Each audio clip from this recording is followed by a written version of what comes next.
नरेंद्र भाई मोदी जी झारखंड में आ रहे हैं महोदय, और कई कल्याणकारी योजना का शिलान्यास और उद्घाटन उनके द्वारा हो रहा है। मैं आपके माध्यम से केवल यही चाहता हूं महोदय कि उनके लिए एक धन्यवाद ज्ञापन प्रस्ताव आज सदन में चलिए हो गया। आगे विनोद कुमार सिंह जी, मान्य सदस्य विनोद कुमार सिंह जी। अध्यक्ष महोदय, भानु जी मुख्यमंत्री गए हुए हैं। भानु जी मुख्यमंत्री गए हुए हैं, मुख्यमंत्री जी गए हैं स्वागत में। चलिए विनोद जी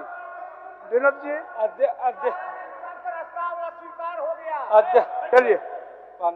अध्यक्ष महोदय, हमारा प्रश्न है झारखंड राज्य आदिवासी सहकारी विकास निगम से।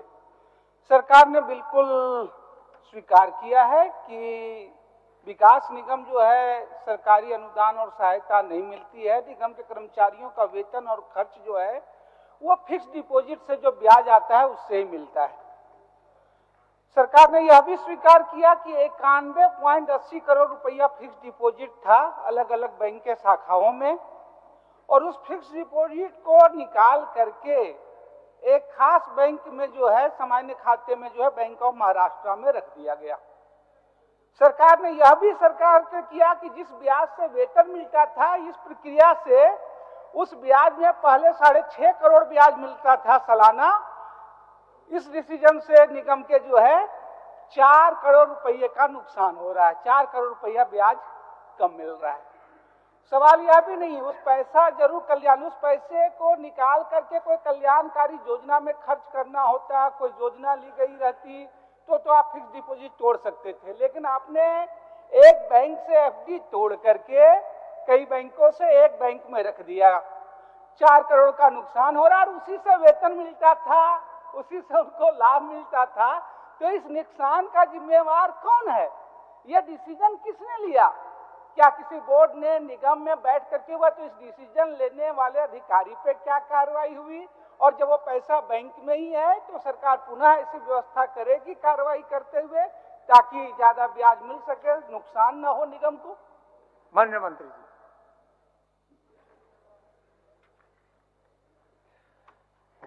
अध्यक्ष महोदय, माननीय श्री विनोद कुमार सिंह द्वारा आदिवासी सहकारिता विकास निगम के संदर्भ में जो फिक्स डिपॉजिट है उसको तोड़ करके सामान्य महाराष्ट्र बैंक में क्यों जमा किए गए, जिससे इंटरेस्ट की कमी आई और 4.50 करोड़ रुपये का नुकसान हो रहा है। ये बात सही है कि fix deposit 91 crore 80 lakh something पैसा को फिक्स डिपॉजिट किया गया था। उससे इंटरेस्ट आता था और उससे निगम के कर्मियों की भुगतान किया जाता था।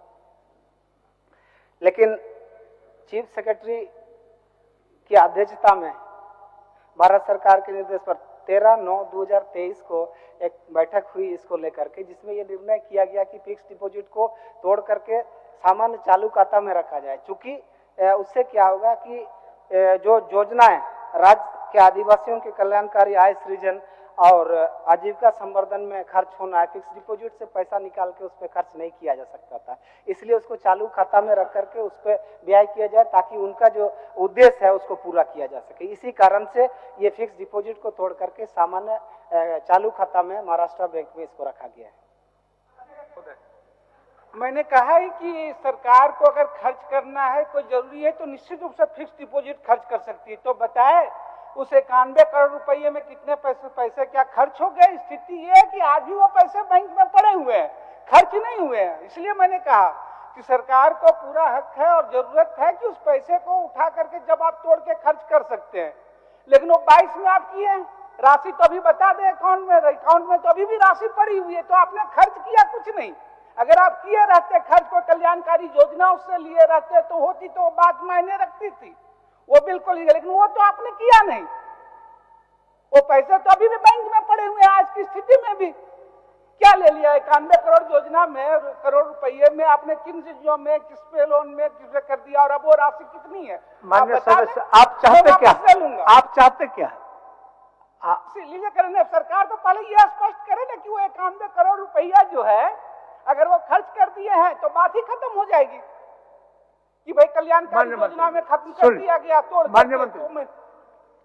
अध्यक्ष महोदय, इसमें हम स्पष्ट कर देना चाह रहे हैं कि जो प्रदत्त हिस्सा पूंजी है, शेयर कैपिटल है निगम का, उसको फिक्स डिपॉजिट रख सकता है या उससे जो भी इनकम होगा उसके लिए वो खर्च कर सकती है।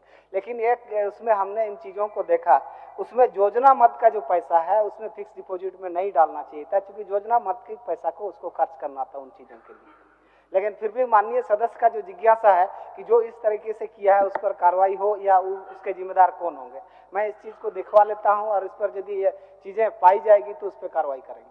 सवाल यही, जब योजना मद का पैसा था 22 से पहले था, तो आप योजना में क्यों नहीं खर्च किया? अभी तक आपने खर्च किया? अभी आपको आश्वस्त कर दिए कि इसमें जो भी इसका डाइवर्सन किए हुए हैं, हमारा ये कहना है, अगर योजना मद का पैसा है वो अध्यक्ष महोदय, तो 22 से पहले से है, वो फिक्स डिपॉजिट रख के क्या उसका मतलब? वो तो योजना में खर्च होनी चाहिए।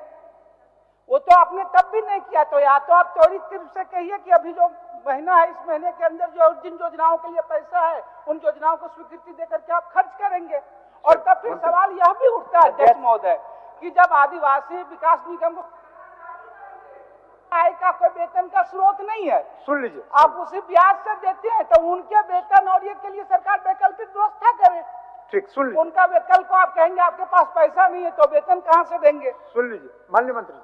अध्यक्ष महोदय, हिस्सागत पूंजी जो है ना उनका 65,70,67,263 रुपया था। इसको बैंक में फिक्स डिपॉजिट में रख सकता था।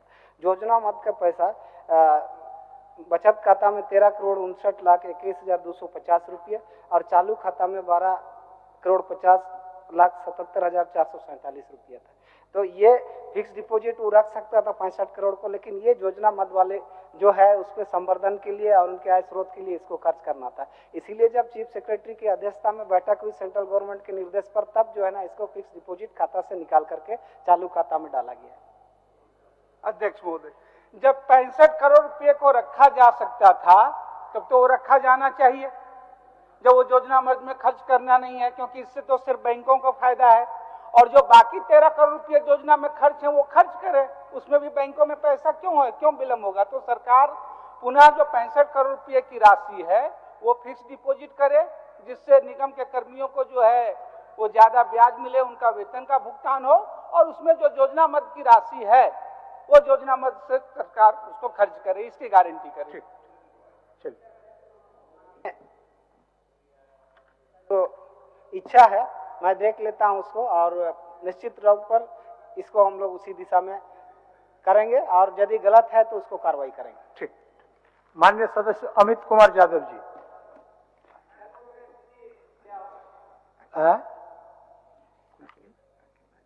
पत्र आया होगा आपके पास।